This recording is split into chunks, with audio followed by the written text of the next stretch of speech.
seeing a sharp drop in cargo ships sent to the U.S. As of now, that trend will continue next month and have a nationwide impact. Goods imported from the L.A. port reach households in all 50 states. Buckle up. It's going to be a pricey summer. That's all I can say. You can find it if you can find it on your shelves because, you know, there are a lot of ships that haven't made it to port, which we'll talk about. And then, of course, there are the ones that have where, you know, retailers and others, wholesalers are having to raise those prices. And so for the administration to now come out and say, well, yeah, it's going to be a little bit more expensive. Yeah, we've been saying that. Thanks for catching up with the rest of us. You know, I'm finally glad that they are telling the truth. And I wish today that actually the headlines would have said the administration finally stops lying. Because that's what it is. You know, they lied to the American people. And while we all know, you know, to parse the truth, there are folks out there who hang on every single word that the president and his allies say, that believe the president when he speaks, that believes his press secretary when she's standing at the podium. And for weeks now, they have been lying about the tariffs, saying, no, Americans aren't going to pay these tariffs. The companies are going to pay these tariffs. It's going to create a boon in manufacturing. Well, that's two lies. First of all, Americans are paying the tariffs. It's a cost passed on to the consumer. But secondly, there has not yet been a boon in manufacturing. And those 11, I think there were like 11 companies that Donald Trump talked about last week that signed new deals, he said. Those were deals that were signed under the Biden administration. So, folks, do a Google search. I think he has been wrong about this for a decade. He is only now realizing that he was wrong. And my question, to your point, is when his supporters begin to understand just how wrong he was and how much it has cost them. Joining us now, Jean Seroka, the executive director of the Port of Los Angeles. Thank you so much for being here. Director Seroka, picking up on Alicia's last point about when America's realized how wrong the president has been, how much the lying is affecting their pocketbooks. You have headlines out of Reuters regarding the Port of LA, busiest U.S. seaport unlikely to see tariff-related cargo boom, CEO says. The Port of Los Angeles and the adjacent Port of Long Beach handles 31% of U.S. sea trade.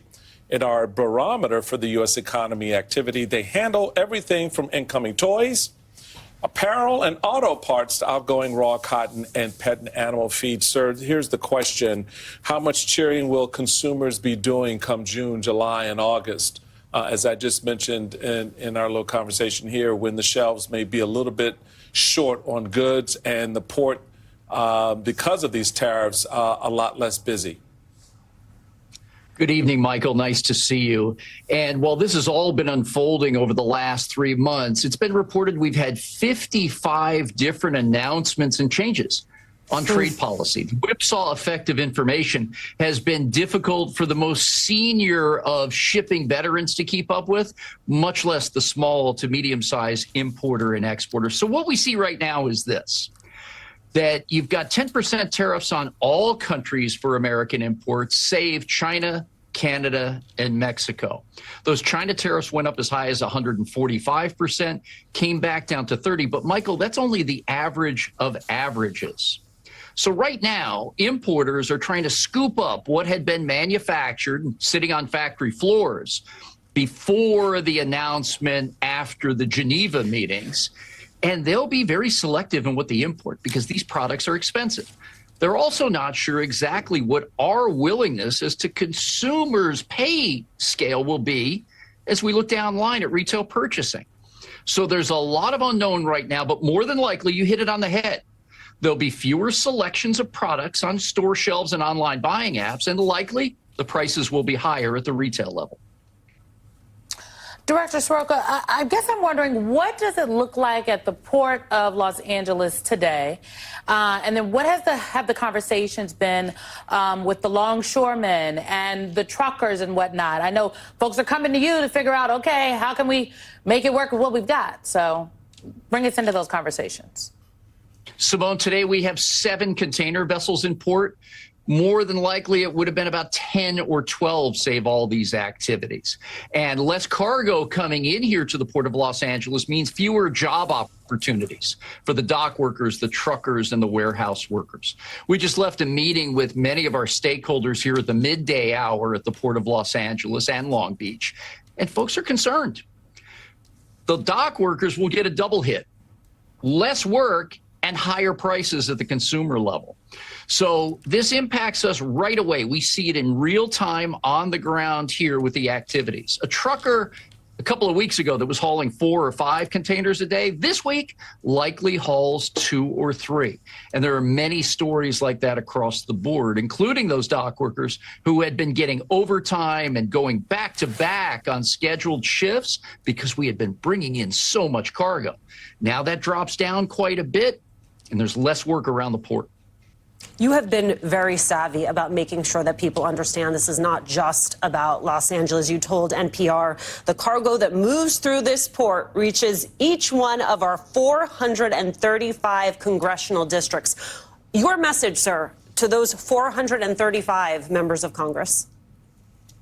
Alicia, we've got to play this straight down the middle. And number one, I understand that rules-based trade is an American imperative to protect jobs and iconic companies and pursue our economic interests. And so can be said for our trading nation partners.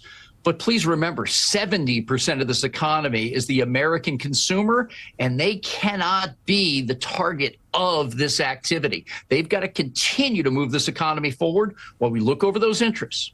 I also believe there's a real opportunity here to open up more markets for American exports. But in the meanwhile, Brazil has sold more soybeans to China than ever in their history. Australia has stepped in selling almonds to India because of more favorable currency exchange rates and lower tariff barriers. Our American farmers and those here in the Central Valley of California are missing out. Well, that's an important point to make, Director, because it's the impact on farmers, it's the impact on manufacturers, and then to really goose the sauce a little bit, you have on Friday Moody's downgrading the U.S. credit rating on increase in government debt. Talk about that impact, because that's something that's typically not factored in by consumers and folks out there who will also, we're going to pay a price for higher interest rates on the goods and services that are financed, et cetera. Talk a little bit about what a downgrade in America's credit, on top of everything else you've talked about, what that means for the consumer. Well, Michael, you're right. This was the third of the 3 major rating agencies to downgrade us from the AAA level. And what that means is another double whammy to the importer. Think of the corner hardware store, the toy importer who counts on about 6 weeks of sales to make their payroll for the year. The cost of bringing in inventory through tariffs is not only higher by the various amounts that we've stated, but also the cost of holding that inventory now will go up too. We talk about interest rates a lot. The inventory carrying cost for that type of importer really starts to squeeze margins and operating cash flow. This is going to be very challenging for those types of companies. And here in the Port of Los Angeles, we talk about the big companies a lot who may have been able to bring in some of that extra inventory to pad and lower the overall average cost. We have 125,000 companies that call Los Angeles home for their imports, and no one company has more than a 5% share. There are a lot of companies varying in size and type that count on us, and these cost exposures that you're talking about can be debilitating in some cases. You know, Mr. Director, lots have been made about the fact that because a deal has been struck, and I'm using quotes right now, on tariffs with China, that bringing it down from 145 to 30%, that should be a relief for not just consumers, but also the business owners, the small business owners who, have been waiting for those shipments. Take us in and just explain, 30% is still high, correct? And so what would it take to get those containers back up to 10, 15 in the port, as opposed to what we're seeing right now? Well, Symone, this is really the crux of the matter. And a lot of folks that we're talking to on both the import and export side of the ledger are doing the math right now. Does it make sense to import at an average tariff rate of 30%, knowing that some of the goods, we have trillions of stock keeping units that come in through this port that are graded at different tariff levels. And USCBP has to look at every container, every shipment, every manifest to chart out how much those tariffs are. So the importer and exporter right now is trying to do the financial analysis to see if it makes sense. This 90-day pause that has been discussed is not a long time in our industry. Typically, that's the amount of time it takes for an American importer to put their order into an Asia-based factory, have the goods produced, and get ready for shipment to the United States. So folks may wind up rolling the dice. Do I buy now at give or take 30%, thinking that it may go up after this 90-day reprieve? Or am I left out because those effective tariff rates will go down if a framework agreement is reached? Not a lot of certainty here, and that's the central point of the conversation with business throughout America that I have today. We need a line of sight so we can make better decisions. One head of a Chamber of Commerce described it as driving in the fog, part of why it has been so difficult for manufacturers to figure out how to approach this period of time. Are we at the point, I wanted to ask you what you want to hear from the president. I almost wonder if that is the wrong question, if at this point, all the things he has said and then tried to backtrack on is part of the problem. Are we now at a point where you actually need to see some type of concrete action from this president to feel as though he has fully made the U-turn and pivoted off this disastrous policy? Alicia, bilateral trade deals are very complex and detailed, thousands of pages of documents, and can take upwards of a year and a half to negotiate. These, as described by the administration, are framework negotiated deals. They can happen very fast if core tenets are reached. But negotiating with 20 plus countries right now, with a first deadline of July the 8th, on all those countries with a 10% tariff. And then August the 11th with respect to China is a tremendous amount of work to do in a relatively short time frame. Therefore, the companies don't know if these tariffs are going to be stable, go up, go down. And it seems to be a pretty straightforward conversation of let's get to the four corners of an agreement so we can move forward and start up these imports and exports once again.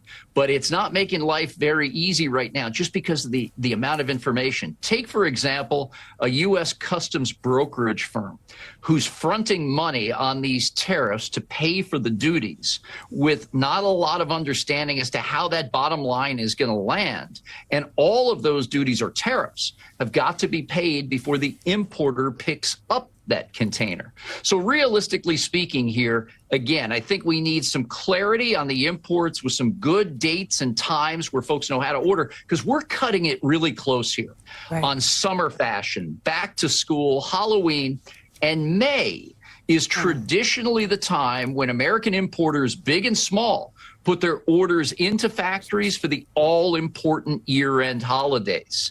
And once again, I don't think there's enough information there for the typical merchandiser to put in that order with confidence that they're getting the proper deal that ultimately will lead to a sale on the store shelf.